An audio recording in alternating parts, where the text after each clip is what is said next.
안녕하세요. 네, 시간이 3시가 되었기 때문에, 3시가 아니죠. 11시가 되었기 때문에 오늘 행사를 시작하도록 하겠습니다. 오늘 행사는 벤저민 레이의 한국어판 출간을 기념하는 저자 마커스 레디커님의 전지구 인터넷 화상 강연입니다. 그리고 오늘 강연의 제목은 벤저민 레이, 당신이 들어본 적조차 없을 미국 역사상 가장 중요한 인물입니다. 안녕하십니까. 저는 벤저민 레이의 번역자인 박지순입니다. 지난해 말에 대서양의 무법자 출간 기념회 세미나 이후 마치 시리즈처럼 이어지는 2달여 만에 다시 찾아온 벤저민 레이 출간 기념 세미나로 여러분을 만나 뵙게 되었습니다. 그날 참여하셨던 분들도 계시고 오늘 처음 오는 분들도 계시겠지만 못 나누었던 이야기와 새로운 이야기로 오늘 이 자리를 채워주시면 감사하겠습니다. 이 자리를 마련해 주신 갈무리 출판사에 감사를 전하며 원활한 진행을 위해서 최선을 다하겠습니다. 몇 가지 공지를 드리고 오늘 세미나를 시작하도록 하겠습니다. 오늘 강의는 순차 통역으로 진행됩니다. 그리고 행사 순서는 11시부터 11시 50분까지 마커스 레디커님의 대담과 강연이 있고 11시 50분부터 12시 사이에 쉬는 시간을 갖도록 하겠습니다. 그리고 12시부터는 질의응답 및 토론을 약 1시간 정도 갖도록 하겠습니다. 원활한 진행을 위해서 강연자와 사회자, 통역자를 제외하고 입장하신 분들은 모두 음소거 상태입니다. 양해 부탁드리며 제가 중간에 혹시 마이크가 켜지시는 분들 계시면 조정을 하도록 하겠습니다. 강연자 소개와 책 소개를 드리고 난 후에 바로 이제 세미나를 시작하도록 하겠습니다. 오늘 강연해 주실 저자 마커스 레디커님은 피츠버그 대학 역사학과 대서양사 분야의 석좌 교수님이시며 현재 영국 테이트 브리튼 미술관의 JMW 터너 갤러리의 개관 큐레이터로 일하고 계십니다. 저자분께서는 아메리카 초기의 역사, 대서양사, 해양사, 해적의 역사, 사회사, 문화사 이론 등을 주제로 하는 다양한 저서를 출판하셨습니다. 최근에는 다큐멘터리, 그래픽 노블, 연극 극본 제작까지 활동 영역을 넓히고 계시며 오늘 세미나의 주인공인 벤저민 레이와 관련된 이야기를 다양한 매체로 전하기 위해서 노력하고 계십니다. 저자분의 홈페이지 마커스레디커.com을 방문해 보시고 다양하고도 깊이 있는 그 활동들을 살펴보시기를 추천해 드립니다. 벤저민 레이, 오늘 다루게 될 벤저민 레이는 대서양 노예무역상들의 해양 대학살을 고발한 최초의 인물로서 이 책은 계급의식, 인종의식, 성별의식, 환경의식을 통합하는 혁명적인 세계관을 가진 벤저민 레이의 일대기를 그린 전기입니다. 벤저민 레이는 대부분의 유럽인들이 노예제 자체를 당연하고도 자연스럽게 생각했던 시대에 노예제가 없는 세상을 상상했습니다. 이득을 취하기 위해서 세상을 더럽히는 부자와 권력자들에 맞서 용감하게 진실을 말하는 파레시아를 실천하면서 시대를 훨씬 앞선 사상을 구상하기만 한 것이 아니라 실천하며 살았던 그의 삶을 이 책을 통해서 만나며 그의 귀환을 함께 맞이했으면 합니다. 마커스 레디커님이 계신 미국 피츠버그는 현재 밤 9시입니다. 그래서 한국어판 출간 기념회 강연을 위해서 특별히 시간을 내주신 레디커님을 모셔보겠습니다. 박수로 맞이하겠습니다.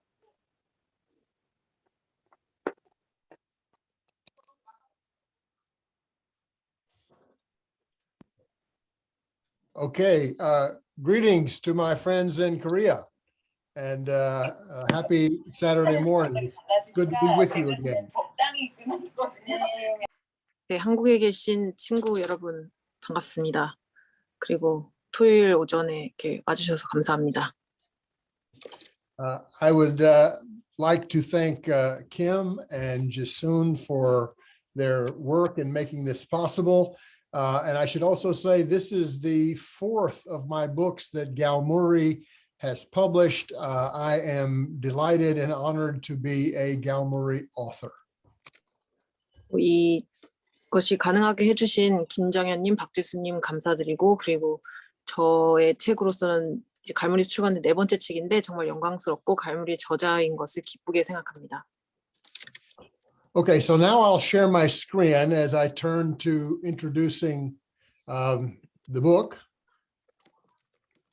이제 화면 공유하고 책을 소개하겠습니다. Okay, so the title of my talk suggested that Benjamin Lay is the most interesting figure in American history that you've never heard of. 네, 제 강연의 제목은 벤저민 레이가 미국 역사상 여러분들이 들어본 적조차 없을 가장 흥미로운 인물이다라는 점을 암시했습니다.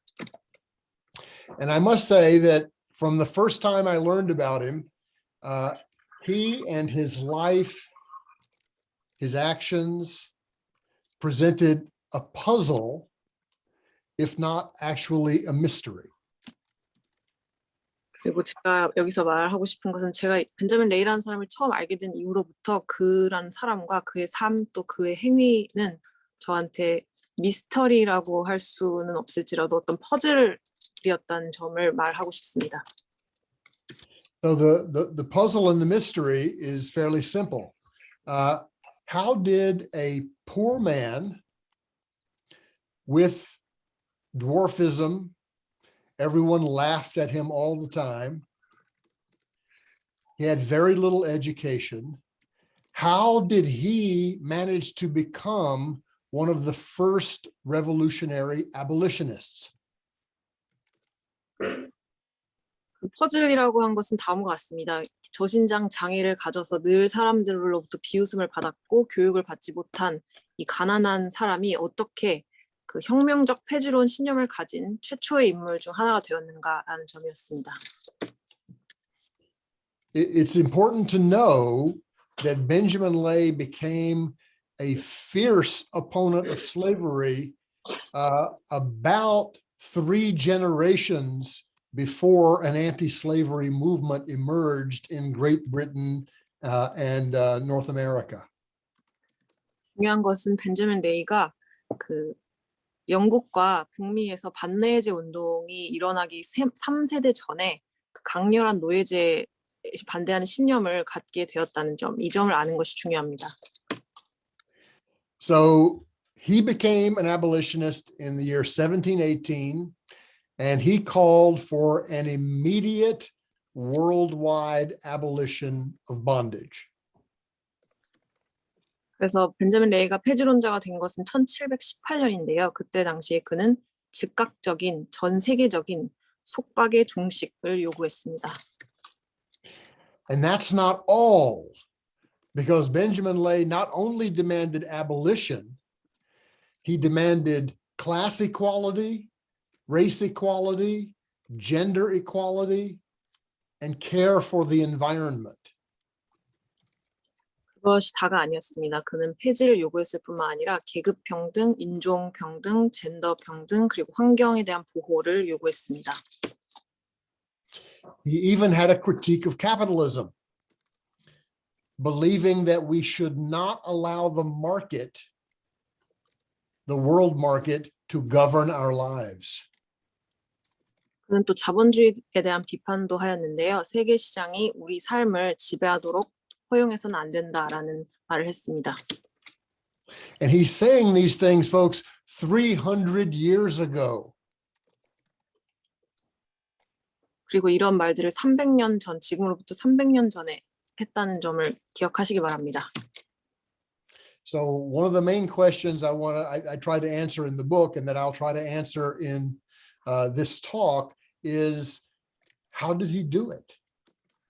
그래서 제가 책에서 그리고 이 강연에서 또 응답하고자 했던 질문은 그것입니다. 어떻게 이런 일이 가능했는가입니다. Okay, so this talk will have 4 parts. In the first part, I will talk about how I came to write this book. 이 강연은 4개의 파트로 이루어져 있습니다. 첫 번째 파트에서는 제가 어떻게 이 책을 쓰게 되었는가를 말씀드리겠습니다. The second part, I'll ask the question, in a time when almost all people in Europe, and in fact, most people anywhere in the world, believed that slavery was a completely natural institution, how did Benjamin Lay come to want to abolish it? 두 번째 파트에서는 질문을 던지고 답을 하겠습니다. 대부분의 유럽 사람들과 또 대부분의 세계인들이 노예제를 완전히 자연스러운 제도라고 생각했던 그 시대에 레이는 어떻게 그 폐지를 요구하게 되었는가라는 질문입니다. The third part of the talk is going to be, if he did all these important things, why is he so completely unknown to us? And here I would add, I'm sure that people in Korea have never heard of Benjamin Lay. The same is true in the United States. Most people have never heard of him. 세 번째 파트에서는 이렇게 중요한 일을 했던 벤저민 레이가 어떻게 이렇게 알려져 있지 않을 수 있는가. 한국에 계신 분들도 레이를 아마 아는 분들이 없을 텐데요. 미국도 마찬가지라는 점을 말씀드리고 싶습니다. And the fourth part of the talk is going to be basically reflections on why I wrote the book and why I consider Benjamin Lay an important person for our moment, for this time in history. 그리고 4부에서는 기본적으로 제가 왜 이 책을 썼고 왜 제가 지금 우리 시대에 벤저민 레이가 중요한 사람이라고 생각하는지에 대해서 말씀드리겠습니다. Okay, so let's turn to the origins of the book. When I was writing, go ahead. 책의 기원에 대한 이야기로 시작하겠습니다. 25 years ago, when I was writing another book, a book that Gal Murray also published called The Many-Headed Hydra, I first encountered Benjamin Lay. 25년 전에 이 책도 역시 갈무리에서 나왔는데요. 히드라라고 하는 책을 제가 쓰던 중에 저는 벤저민 레이라는 인물을 알게 되었습니다. Peter Linebaugh and I wrote this book, and we were looking at these, what we called cycles of rebellion in the Atlantic, 1730s, 1760s, 1790s, 1830s. 네, 이 책을 저는 피터 라인바우라는 역사학자와 공저했는데요. 이 책을 쓰면서 우리는 대서양 반란의 순환에 관심을 가졌습니다. 그 순환의 시기는 1730년대, 1760년대, 1790년대 그리고 1830년대의 대서양의 반란의 순환입니다. And what we were looking for was to see in the 1730s, there were a great many slave revolts. So what we wondered was, did the slave revolts advance an anti-slavery or abolitionist discourse? 그리고 우리가 찾고 있던 것은 예를 들면 1730년대에는 노예 반란이 잦았는데요. 이런 노예 반란들이 반노예제나 폐지론 담론을 촉발했는가라는 질문을 던지고 있었습니다. So the question was, how did history from below, meaning the resistance from below, shape the debate about slavery? 그래서 그 질문을 다시 말하자면 어떻게 아래로부터의 역사가 아래로부터의 저항이 그 노예제에 대한 토론을 how did from below make the discourse? Did you say?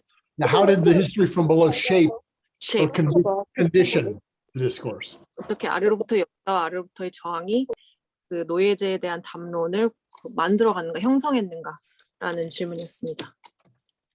So Benjamin Lay wrote a book, which we'll talk about in a moment, published in 1738.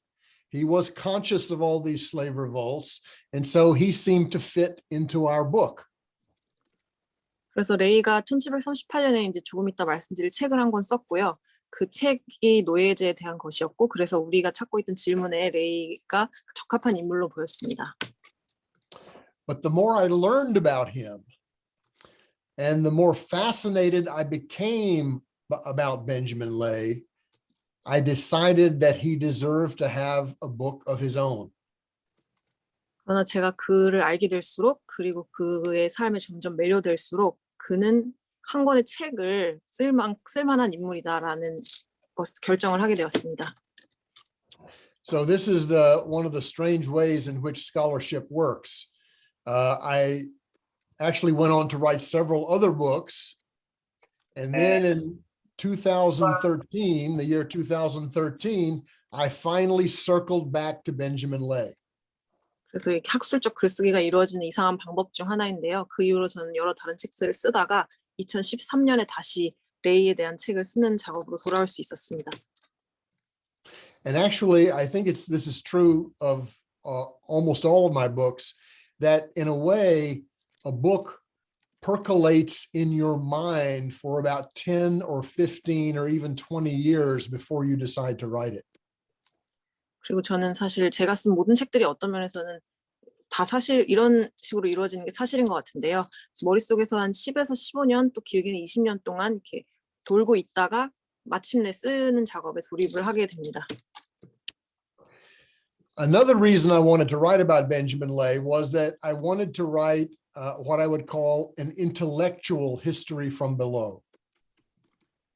레이에 대해 쓰고 싶었던 또 다른 이유는 제가 아래로부터의 지성사를 쓰고 싶었기 때문입니다.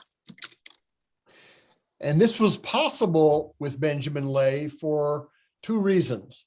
First of all, he wrote a book. And second of all, he created through his actions a lot of documentation. 그리고 이는 벤자민 레이를 통해서 가능했던 두 가지 이유가 있는데요. 첫째는 레이가 책을 썼다는 점이고, 그리고 둘째로 그는 자신의 행위를 통해서 문서 자료를 많이 남겼다는 점입니다. So in 2013, I got to work on this book about Benjamin Lay, and I published this book in English 4 years later in 2017. 그래서 2013년에 제가 작업을 시작했고 그 영어판이 그 4년 후인 2017년에 출판되었습니다. And in the time between when I first discovered Benjamin Lay and when I ended up writing this book, it turns out that my respect for him grew enormously over time. 그리고 제가 레이를 알게 되고 또 책을 쓰는 동안에 레이에 대한 저의 존경심이 굉장히 커졌다는 것을 저는 알게 됐습니다.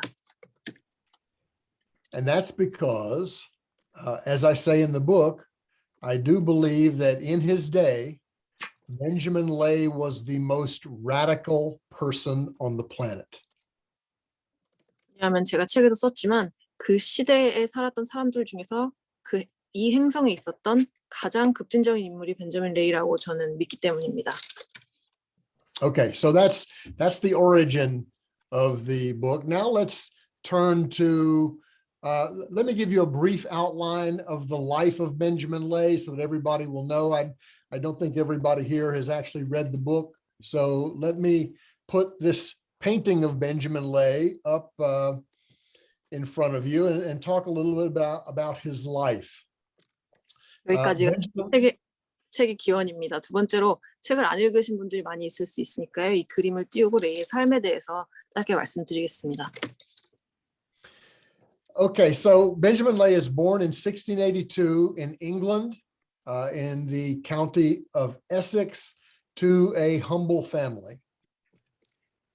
레이는 1682년 영국의 에식스 카운티에서 어떤 가난한 집안에 태어났습니다. He works as a shepherd, minding sheep, but he eventually decides to leave that rural world and go to the big city of London, where he becomes a sailor. 양치기로 일을 하면서 양을 돌보다가는 결국 그 농촌 생활을 떠나서 대도시 런던으로 가서 선원이 됩니다. He works as a sailor for probably 12 to 14 years. He sails around the world. He wanted to see the world, and this becomes an important part of his education. 선원으로 12에서 14년간 일하는 것으로 추정이 되고요. 그 전 세계를 항해했고 또 세계를 보고 싶어 했습니다. 그리고 이 과정이 그의 교육의 중요한 일부였습니다. In 1718, he marries a fellow Quaker, a woman by the name of Sarah Smith. She is also a little person, someone who has dwarfism and also a hunchback like Benjamin. And they then move to Barbados, a slave society in the Caribbean. 그리고 1718년에 그 역시 퀘이커였던 세라 스미스와 결혼을 하게 되는데요. 그녀 역시도 저신장 장애인이고 척추 장애인이었고 이 커플은 함께 그 카리브해의 노예 사회였던 바베이도스로 이주를 하게 됩니다. He opens a little shop on the waterfront, selling, daily sorts of goods, sort of a general shop, selling to sailors and to enslaved people. 그들은 해안가에 상점을 열어서 잡화점 같은 것을 열어서 선원과 노예들에게 물품을 파는 일을 하게 됩니다. This is where he discovers the horrors of slavery. And this is the place where he is radicalized and becomes an abolitionist. 그 장소에서 그는 노예제의 공포, 끔찍함을 목격하게 되고 여기에서 급진화되어서 폐지론의 신념을 갖게 됩니다. He gets into trouble with the big slave owners in Barbados, and they want to banish him. So he and Sarah go back to London in 1720, and they will live in England for about 10 years. 그는 그 바베이도스에서 대규모 노예 소유주들하고 분란을 일으키게 되고요. 그래서 그 노예 소유주들이 레이를 추방하고 싶어합니다. 레이와 그 아내를 추방하고 싶어합니다. 그래서 결국 1720년에 둘은 런던으로 돌아가고 그는 영국에서 10년 정도를 살게 됩니다. In 1732, Benjamin and Sarah decide to emigrate to Philadelphia in Pennsylvania, which is a Quaker colony. 1732년에 벤저민과 세라는 그 펜실베니아에 있는 퀘이커 식민지인 필라델피아로 이민하기로 결정합니다. Now, when he arrives in Philadelphia, he is horrified to discover that a lot of his fellow Quakers own slaves. 그리고 필라델피아에 도착한 그들은 그곳에 있는 퀘이커 동료들이 그 노예를 소유하고 있다는 사실을 알고는 깜짝 놀랐습니다. Because Quakerism is a religion that is based on peace and spiritual equality, and the biblical rule, do to others what you would want them to do to you. 그리고 왜냐하면 퀘이커교들은 평화와 영적 평등 같은 신념에 기초한 종교인데 그리고 또 그들의 성경 율법에 따르면은 다른 사람이 나에게 행하기를 원하는 것처럼 다른 사람에게 행하라라는 그런 규칙이 있었기 때문입니다. So Benjamin thought that since no one would want to be a slave, his fellow Quakers were violating the religion. 그래서 레이는 누구도 노예가 되기를 원하지 않을진데 이 퀘이커 교도들은 자신의 종교를 배반하고 있구나라고 생각했습니다. So this begins this extraordinary struggle that Benjamin Lay has with these wealthy Quaker slave owners. 그래서 이때부터 그 부유한 이 퀘이커 노예 소유주들과 벤자민 레이의 엄청난 투쟁이 시작되었습니다. The image that you have on the screen right now is a painting of Benjamin Lay that was executed about a year or two before he died in 1759. 지금 화면에 보시는 그림은 벤자민 레이가 1759년 사망하기 전 1, 2년 전쯤에 이제 그려진 레이의 초상화입니다. You can see in the painting, he's standing at the opening or the mouth of a cave. This is where he lived. He lived in a cave. 여기 보시다시피 그는 동굴 입구에 서 있는데요. 이런 식으로 레이는 동굴에 살았습니다. You can also see in the foreground a basket of fruits and vegetables symbolizing the fact that he was a vegetarian. 그리고 앞쪽에 바구니에는 야채와 그 채소와 과일이 담겨 있는 걸 볼 수 있는데요. 이것은 레이가 채식주의자 비건이었음을 상징합니다. He opposed the killing of animals, the exploitation of animals in any way. 그는 어떤 방식으로든 동물을 착취하거나 동물을 사육하는 것에 반대했습니다. Okay, so in 1738, Benjamin took a very big step. He published a book. It's a book entitled All Slave Keepers That Keep the Innocent in Bondage, Apostates. 1738년에 레이는 큰 성과를 냈는데요. 이 책을 출판했습니다. 이 책의 제목은 무고한 이를 속박해두는 모든 노예 소유자, 배교자들이라는 제목입니다. Let me explain the title. The innocent refers to the innocent Africans who were being held in slavery by people who were violating the ideas of Christianity. 제목을 좀 설명하자면 여기서 무고하다는 것은 그 기독교의 그 신념을 그 교리를 배반하고 있는 노예 소유주들에 의해서 속박된 그 무고한 아프리카인들을 무고하다고 표현하고 있는 것입니다. And I must say this is a fascinating but a very strange book. 그리고 이 책은 정말 매혹적이지만 정말 이상한 기이한 책이라는 점을 같이 말씀드려야 할 것 같습니다. Part of the book is recounting his struggle with the slave-owning Quakers. 이 책의 일부는 그가 노예 소유 퀘이커 교도들과 싸우는 투쟁하는 내용을 다루고 있고요. Part of the book consists of quotations from the Bible proving that slavery is wrong. 또 다른 부분에서는 그 노예 소유가 얼마나 잘못된 일인지를 그 입증해주는 성경 구절들을 인용하고 있습니다. Part of the book is autobiography. 다른 부분은 자전적인 내용들입니다. And part of the book is just reflections on the books that he's been reading. 그리고 또 다른 부분은 그가 읽었던 책들에 대한 생각들, 단상들을 적고 있습니다.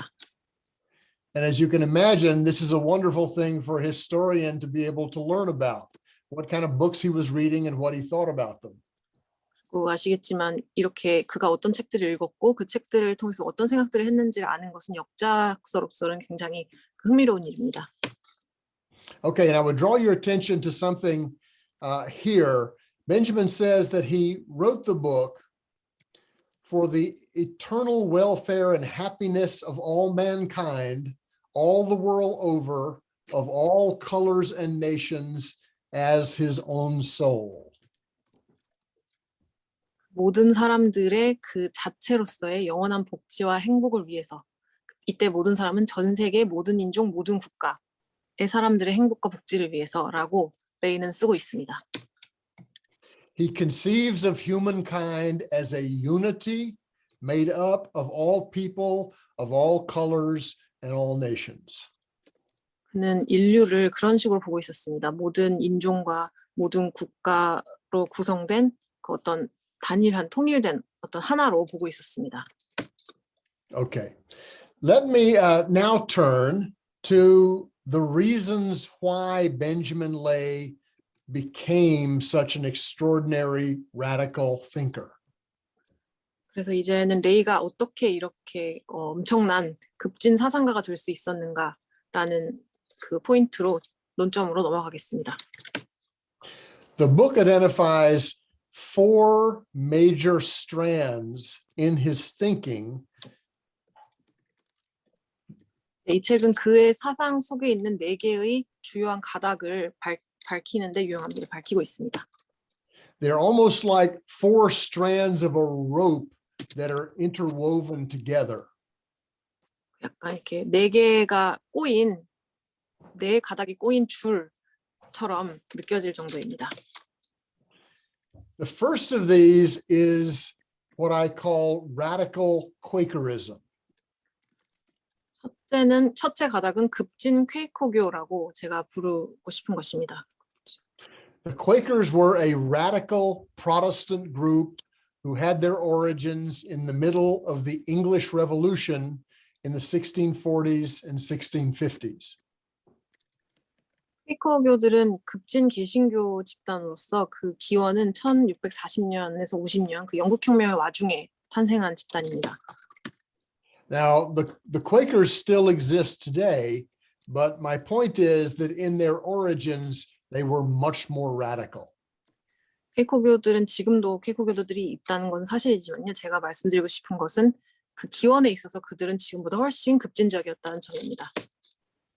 They were just one of many radical Protestant groups. Others were the levelers, the diggers, the ranters, and the seekers.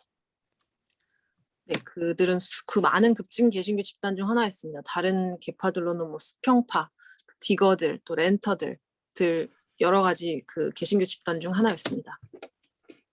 So among the Quakers, there were actually 2 leaders during this time in the English Revolution, James Naylor and George Fox.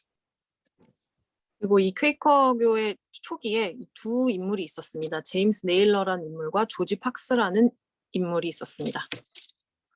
James Naylor was the much more radical of the 2, and many of the ideas that he had were adopted by Benjamin Lay. 이 둘 중에서 제임스 네일러가 더 급진적인 생각을 갖는 자였고 그 네일러의 생각을 벤저민 레이가 많이 받아들였습니다. George Fox was actually the winner of this internal struggle. So he was very keen to moderate the Quakers and get rid of the kind of radicalism that James Naylor represented.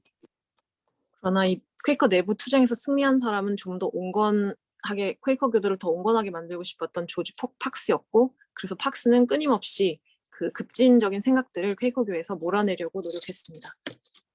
So even though Benjamin Lay was born 20 years after the English Revolution, born in 1682, he still manages to channel this very radical Quakerism from the Revolutionary era. 그리고 레이가 영국 혁명이 20년 뒤인 1682년에 태어났음에도 불구하고 이 급진적인 퀘이커 교도의 생각들을 그가 가져온다는 것을 알 수 있습니다. So the first strand of radicalism in Benjamin Lay's thinking is radical Quakerism. 그래서 첫 번째 그 레이의 사상 속의 급진주의 가닥 첫 번째는 이 급진적인 퀘이커교입니다. The second strand is what Peter Linebaugh and I call in the Many-Headed Hydra Maritime Radicalism. 그리고 두 번째 가닥은 라인보우와 제가 히드라에서 해상 급진주의라고 부르는 것입니다.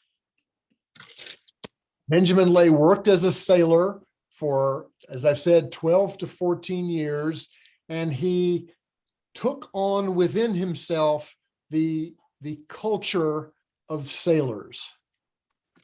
말씀드렸듯이 레이는 선원으로 12년에서 14년 정도 일을 했고요. 그는 선원들의 문화를 자신의 것으로 받아들였습니다. That culture had two very important elements. The first is cosmopolitanism. 이 문화에는 두 가지 중요한 요소가 있었는데요. 첫 번째는 코스모폴리터니즘, 세계주의입니다. Benjamin Lay traveled around the world. He saw many different kinds of peoples. This became a very important part of his authority in attacking the institution of slavery, that he was a man who had been around the world. 레이는 세계를 여행하면서 많은 사람을 만났고요. 그래서 이 점이 그가 많은 사람을 만났고 세계를 여행했다는 점이 그가 노예제에 반대할 때 그의 목소리에 권위를 부여해 주었습니다. The second element of maritime culture that was very important was the idea and the practice of solidarity. 두 번째 해양 문화의 중요한 요소는 그 연대라는 생각과 실천이었습니다. So the image that is on the screen right now is actually drawn by a 17th century sailor named Edward Barlow of a ship in a storm in which the sails are being ripped apart by the winds. 그래서 지금 보시는 그림은 17세기 선원 에드워드 발로우가 폭풍을 만난 배를 그린 것인데요. 폭풍을 만난 배에 돛이 이렇게 찢어지고 있는 상황을 보실 수 있습니다. So what you see before you is that seafaring was extremely dangerous. 여기서 볼 수 있는 것은 항해라는 것 자체가 굉장히 위험하다는 점입니다. And in that dangerous work environment, the sailors had a very strong sense of solidarity because they depended on each other for their lives. 그래서 이런 위험한 노동 환경 속에서는 선원들이 서로의 생명을 서로에게 의존했기 때문에 선원들 사이의 연대감이 굉장히 강했습니다. Benjamin Lay, while he was at sea, also for the first time heard stories about the slave trade and about slavery. 그리고 항해를 하면서 레이는 처음으로 노예무역과 노예제에 대해서 이야기를 듣게 되었습니다. These were also an important part of his education. 이런 점들 역시 그의 교육에 중요했습니다. But Benjamin Lay took the idea of solidarity and carried it further. 그러나 레이는 이 연대라는 생각을 가지고 한 걸음 더 멀리 나아갔습니다. And I'll tell you where he took it in just a moment. But that maritime radicalism is the second strand in his radical thinking. 그리고 레이가 어디를 향해 갔는지 조금 이따 말씀드리겠지만 어쨌든 이 점이 두 번째 레이의 급진적인 가닥입니다. Okay, and here's an aside. Okay, I just want to pause for a moment to show you something about the joy of research. I got very fortunate in that I discovered in an obscure archive a book that had been in Benjamin Lay's library. 네, 잠시 여기서 멈추고 뭐 이미지 하나를 보여드리고 싶은데요. 그러니까 연구하는 데서 느끼는 기쁨이 이런 것입니다. 제가 어느 날 그 레이가 소유했던 책 한 권을 찾게 되는 운이 좋은 일이 있었습니다. So I go to this library in Germantown, Pennsylvania, and I get this book, and it says in a bold handwriting, "This book belongs to Benjamin Lay." 그래서 제가 펜실베니아 저먼타운에 있는 한 도서관에서 이 책을 딱 펼쳤는데 그곳에 이 책은 벤자민 레이의 소유물이다라는 그런 글이 써 있었습니다. So I start turning the pages, and to my absolute delight, I discover that Benjamin has written marginal comments saying what he thinks about different passages in the book. 그래서 넘기다 보니 제가 깜짝 놀라면서 너무나 기뻤던 것이 그 레이가 자기가 책을 읽으면서 생각했던 점을 이렇게 방주로 그 빈 칸에 메모해뒀다는 점이었습니다. It turns out that the book itself is very interesting. It's by another one of the radicals of the English Civil War. We won't go into it in depth, but I'll just, okay, so I'll stop there. 네, 이 책 자체도 영국 내전에 그 활동했던 급진주의자가 쓴 책이었고 책 내용 자체도 흥미로웠고 이 점에 대해서는 좀 자세히 말씀드리긴 여기서는 어렵겠습니다. So, but what I want to draw your attention to is down at the bottom. This is Benjamin's handwriting, and he refers to himself as a poor common sailor and no more. So he hadn't been to sea for a number of years, but his identity was that of a sailor. 네, 여기 맨 밑에 마지막 부분을 보시면은 레이가 자신을 나는 가난한 일반 선원일 뿐이다. 가난한 평범한 선원일 뿐이다라고 적고 있는 것을 보실 수 있습니다. 레이가 실제 선원으로 일한 건 12에서 14년 정도였지만 그가 자신을 선원 정체성을 갖고 있다는 점은 분명합니다. Okay, so that's the second strand of thinking. Here's the third. I've already mentioned that Benjamin and Sarah went to Bridgetown, Barbados, the leading slave society in the world at the time.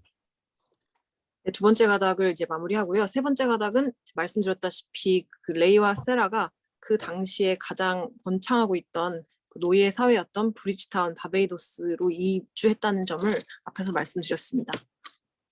And here Benjamin saw the reality of slavery. He saw people being tortured. He saw people being beaten. He saw people being executed. He saw people starving to death. 여기서 레이는 노예제의 현실을 보았습니다. 고문당하고 구타당하고 또 처형당하고 또 굶어 죽는 사람들을 이곳에서 목격했습니다. But he also saw the resistance. He saw that people fought back. So this is a crucial part of his education. He sees the horrors of slavery, but he also sees the resistance to it from below. 그러나 레이는 또한 사람들이 아래로부터 저항하고 맞서 싸운다는 점도 목격했습니다. 그래서 이 점도 그의 교육에 있어서 매우 중요한 부분입니다. So here is where he applies what he learned at sea to the system of slavery in a very creative way. 그래서 여기서 그가 바다에서 배운 것을 노예제라는 제도에 창의적으로 적용하는 것을 볼 수 있습니다. He says, anyone who works under difficult conditions deserves our solidarity. 그는 어려운 상황에 처해서 일을 하고 있는 그 누구라도 우리의 연대를 필요로 한다. 우리의 연대를 받을 만하다. 이렇게 말을 했습니다. And of course, enslaved people in a place like Barbados had some of the worst working conditions in the world. They're literally, in many cases, worked to death. 그리고 아시겠지만은 바베이도스에 있는 노예들이야말로 최악의 노동 조건 속에 있었고 문자 그대로 죽을 때까지 일을 했습니다. So Benjamin and Sarah start feeding these hungry people. They develop sympathy with them. They develop personal relationships with them, and they begin to defend them. 그래서 레이와 세라는 이 배고픈 사람들에게 음식을 주었고 그들의 처지에 공감을 하게 되고 그들을 돕고 연대하게 되었습니다. And this, of course, angers the very wealthy planters who own the enslaved and who have grown tremendously rich off of the sugar that they produce.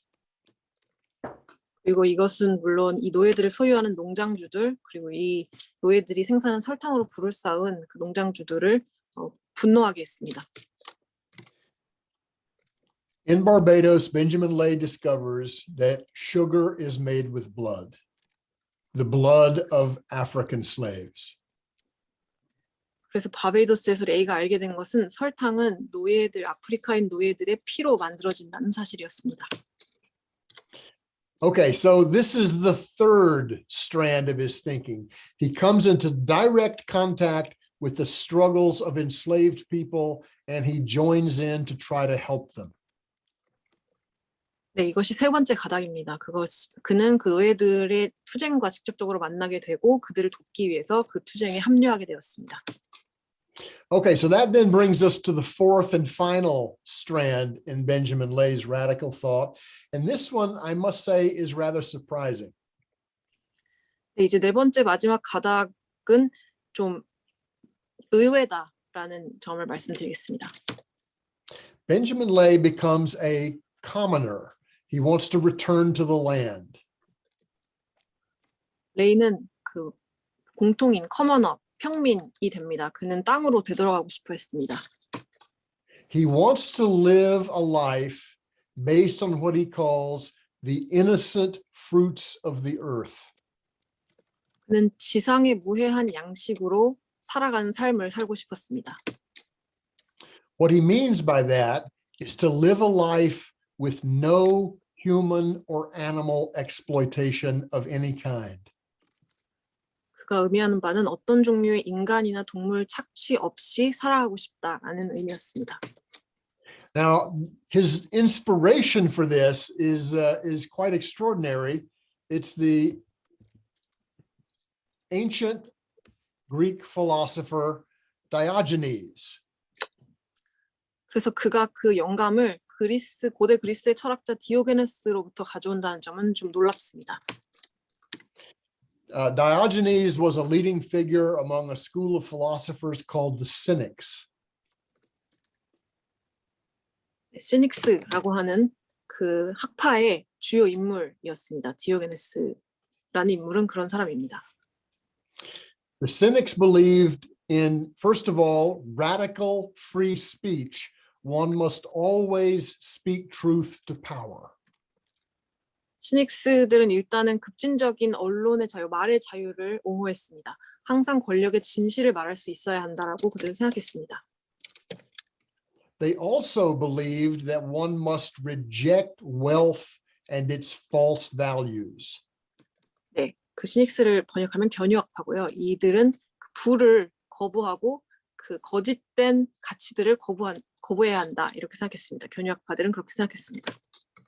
So Benjamin Lay believed, like the Cynics, that your ideas have to be expressed in your actions. 그래서 레이는 견유학파들처럼 그 자신의 생각은 행위로서 표현되어야 된다라고 생각했습니다. So he lived in a cave. 그래서 그는 동굴에서 살았고요. He made his own food. 자신이 먹을 음식을 직접 만들었습니다. He made his own clothes. 입을 옷을 직접 지었습니다. He refused to kill animals. 동물을 사육하는 것을 거부했습니다. He ate only fruits and vegetables. 과일과 채소만 먹고 살았습니다.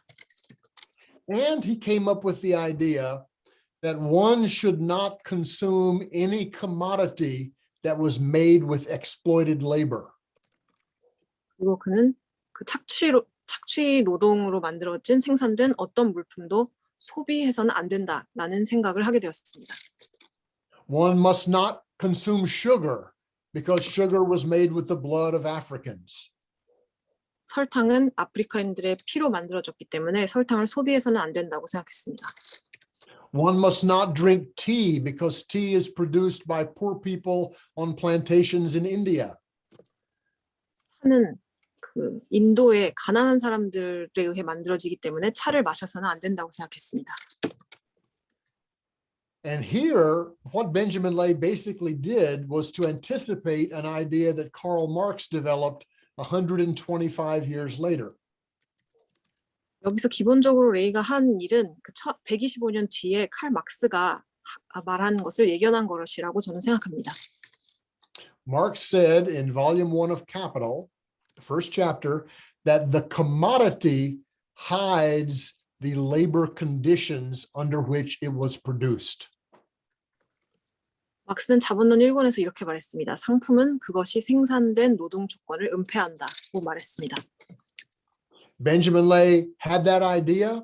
He understood the politics of consumption, and he was the first to boycott sugar. That will become a major tactic in the abolitionist movement in the 18th and 19th century. 레이도 이 생각을 갖고 있었고요. 소비의 정치를 이해하고 있었습니다. 그래서 설탕 소비를 거부했습니다. 그리고 이런 소비 거부는 그 18, 19세기의 폐지론의 주요한 전술이 되게 됩니다. Okay, so this is the fourth and final strand. I call it a strand of commoning, living a life on the commons, but it's also got this element of radical ancient philosophy. 네, 그래서 이것이 네 번째 또 다섯 번째 가닥입니다. 저는 공통화, 커머닝 가닥이라고 부르고 또 그것이 기원은 그 아까 말씀드린 대로 고대 그리스 철학에도 그 기원이 있습니다. Okay, so now let's turn to the question of how he made the breakthrough. 이제 그가 어떻게 그 결정적인 단계를 건너게 되었는가에 대해서 말씀드리겠습니다. How did he come to condemn slavery when most everybody else found it to be perfectly acceptable? 모든 사람들이 노예제를 그냥 수용하고 있었던 때에 그것을 어떻게 거부할 수 있었는가에 대해서 말씀드리겠습니다. It was the combination of these four elements, all mutually reinforcing. The radical Quakerism, the Maritime Radicalism, the involvement in the struggles of African and African-American people from below, and the commoning ideal, put all of these together, and that produced in Benjamin Lay a radically integrated worldview. 이런 네 요소들의 조합, 또 상호 강화하는 그 작용이 이뤄내는 일이라고 생각합니다. 급진 퀘이커교, 또 해양 급진주의, 아래로부터의 노예들의 투쟁, 또 커머닝에 대한 이상, 이런 것들이 모두 통합되어서 레이의 급진적인 세계관을 완성할 수 있었습니다. So Benjamin Lay becomes an example of what I call enlightenment from below. 그래서 벤자민 레이는 제가 아래로부터의 계몽이라고 부르는 그 사례가 됩니다. The Enlightenment is traditionally seen as a bourgeois philosophical project, but my argument is that working class people came to some of the same conclusions even earlier. 계몽은 보통 부르주아의 철학적 기획으로 여겨지는데요. 그러나 저의 주장은 노동계급 인물들이 때때로는 훨씬 더 빠르게 같은 결론들에 도달할 수 있었다라는 점입니다. Okay, so then let's come to the next big question. If all of this is true, and I think it is true, I've documented it in the book, why is Benjamin Lay unknown? 두 번째 큰 질문으로 가겠습니다. 이런 점이 모두 사실이라면, 그리고 전 제 책에서 그 문헌 자료들을 통해서 뒷받침하고 있기 때문에 사실이라고 생각합니다. 그렇다면 왜 벤자민 레이는 알려지지 않았는지? The original blame in this issue, why Benjamin Lay is unknown, the original blame belongs with his contemporary Quakers. 첫 번째로는 그 레이의 동시대에 살았던 퀘이커 교도들에게 탓을 돌려야 되겠습니다.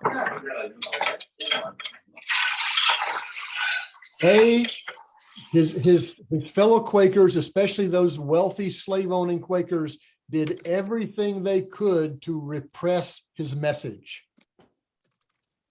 동료 퀘이커 교도들, 특히 부자이면서 노예를 소유했던 퀘이커 교도들은 레이의 메시지를 탄압하기 위해서 최선을 다했습니다. They disowned him from the Quaker community, which was a thing that was very painful to Benjamin because he loved Quakerism. 그들은 퀘이커교로부터 레이를 제명을 했습니다. 그리고 이는 퀘이커교를 정말 사랑했던 레이에게는 매우 고통스러운 일이었습니다. So the Quakers deserve a large part of the blame, but another, perhaps even bigger part of the blame lies with historians. 그래서 퀘이커교들에게 많은 책임이 있지만 더 많은, 훨씬 더 중요한 책임은 역사학자들이 져야 한다고 생각합니다. That's because historians have developed a narrative about where the abolitionist movement came from. 왜냐하면 역사학자들이 폐지론 생각이 어디서부터 왔는가라는 것에 대해서 어떤 서사를 발전시켜 왔기 때문입니다. It came from enlightened middle and upper class gentlemen. It came from above.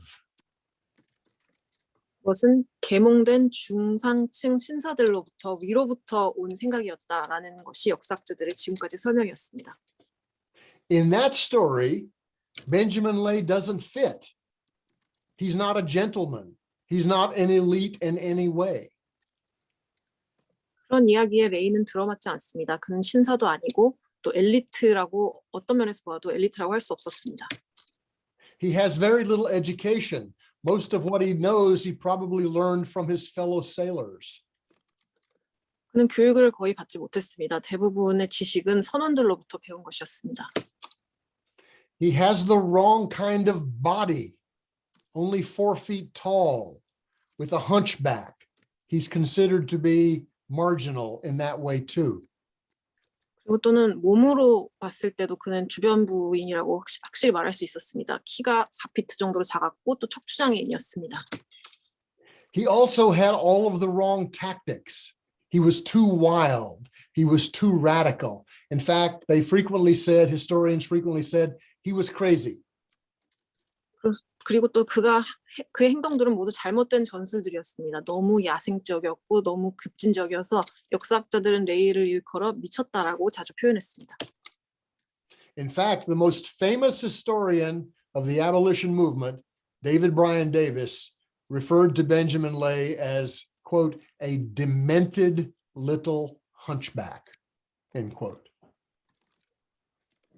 그리고 이 폐지론에 있어서 가장 유명한 역사학자인 데이비드 브라이언 데이비스라고 하는 역사학자는 레이를 일컬어 머리가 어떻게 된 작은 꼽추라고 이렇게 인용을 하겠습니다. 이런 식으로 표현을 했습니다. So Benjamin Lay just didn't fit the story that the overwhelming majority of historians were telling about the abolition movement. Therefore, he dropped out. 벤자민 레이는 대다수 역사학자들이 폐지론 운동에 대해서 하는 서사에 들어맞지 않았기 때문에 그는 누락되었습니다.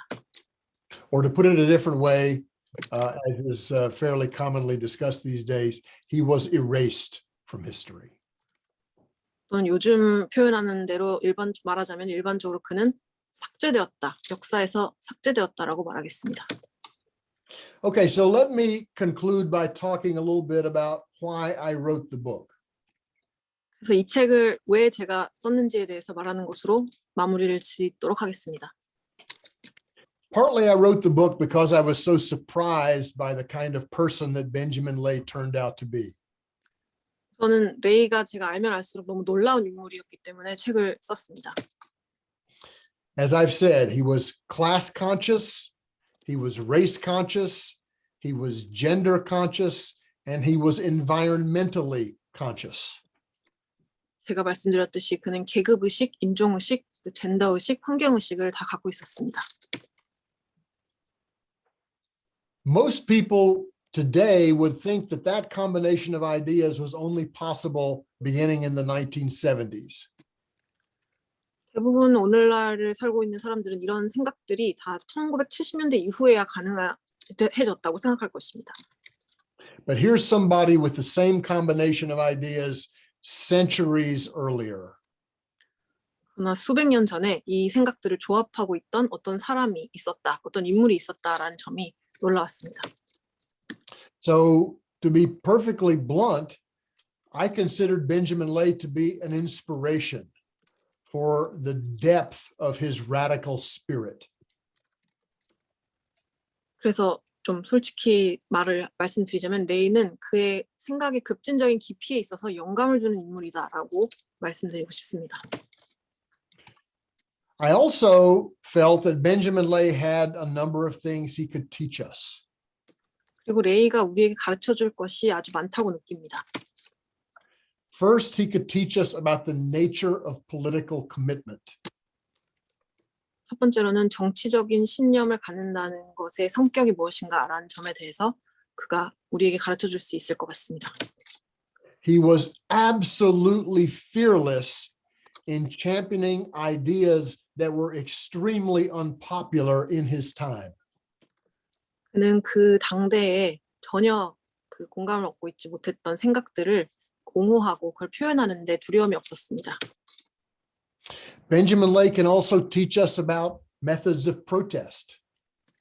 레이는 또 저항의 방식들에 대해서 우리에게 가르쳐 줄 수 있습니다. He practiced what I call guerrilla theater. 그는 제가 게릴라 연극이라고 부르는 것을 행했습니다. His protests were extremely theatrical. 그의 저항 방식들은 굉장히 연극적이었습니다. And the purpose of that was to make people debate the ideas that the protests represented. 그리고 그 목적은 그 저항이 표현하는 말을 사람들로 하여금 토론하게 하려는 내 목적이 있었습니다. You might hate Benjamin Lay, you might love Benjamin Lay, but you will talk about Benjamin Lay and his ideas. 레이를 싫어할 수도 있었고 또 좋아할 수도 있었지만 그 어떤 경우든 레이에 대해서 이야기를 할 수밖에 없었다. 이야기를 하게 된다는 점은 사실이었습니다.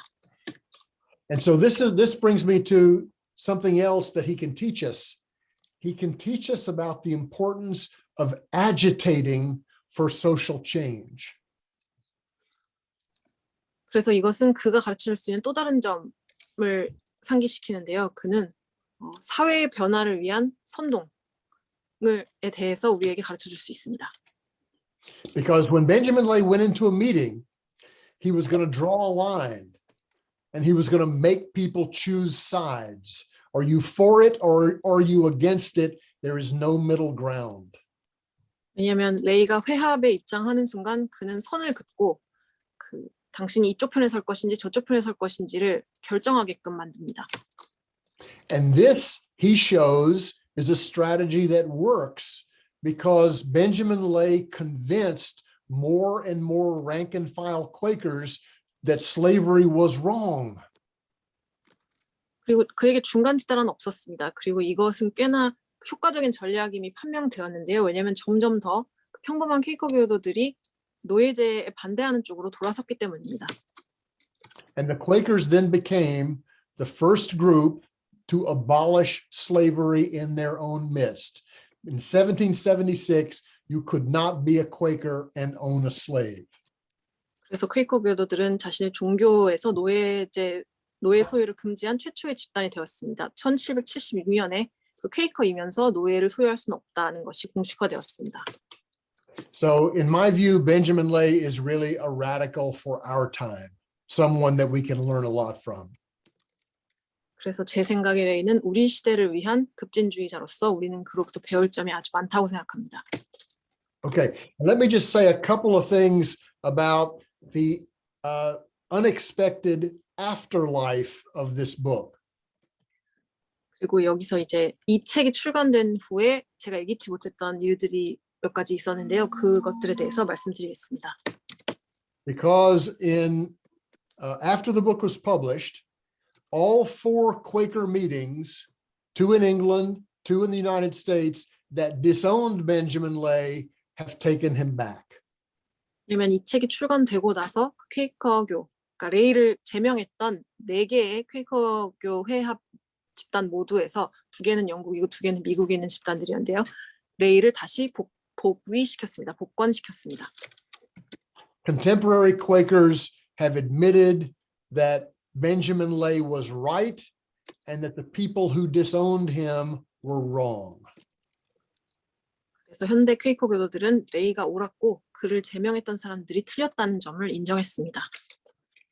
Therefore, we have a campaign underway within the Quaker community, but in society as at large, to remember Benjamin Lay and restore him to public memory. 그래서 퀘이커교 집단대에서 그리고 좀 더 넓은 범위 사회에서 레이를 그 되살리고 그를 기억하는 운동이 벌어지고 있습니다. Very near his cave, and by the way, we do now know where the cave was. We found the cave. Near the cave now we have a historical marker that's been put up about Benjamin Lay. This is done by the state of Pennsylvania. 네, 레이가 살았던 동굴이 지금은 어딘지 밝혀졌고요. 그 동굴에 매우 가까운 곳에 그 펜실베니아 주에 의해서 이렇게 레이를 기억하는 역사 표지가 세워져 있습니다.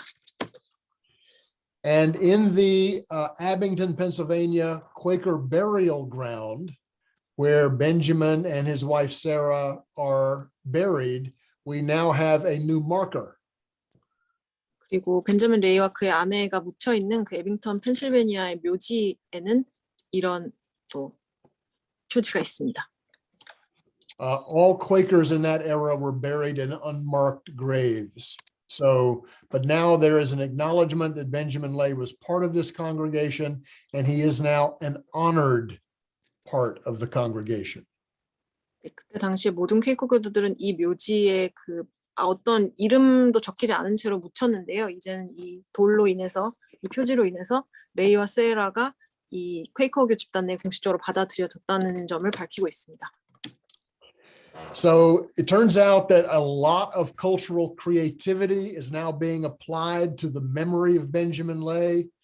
Several songs have been written about him. There is a film series underway. 벤자민 레이를 기억하는 데 많은 문화적 창의성이 발휘되고 있는데요. 노래들을 이 레이를 기념하고 있고 또 어떤 영화도 만들어. Did you see a movie or a theater? I said a movie. Okay. 네, 영화도 만들어지고 있습니다. TV series. But there is also a play. I've written a play with my friend, a playwright named Naomi Wallace. The play is called The Return of Benjamin Lay. 텔레비전 시리즈라고 하십니다. 그리고 또 레디커님께서 직접 나오미 왈리스라고 하는 그 연극 작가와 벤자민 레이에 대한 극본도 쓰고 있습니다. And we also have a new graphic novel by the artist David Lester, who I've worked with along with Paul Buell to make the Benjamin Lay story available to younger readers.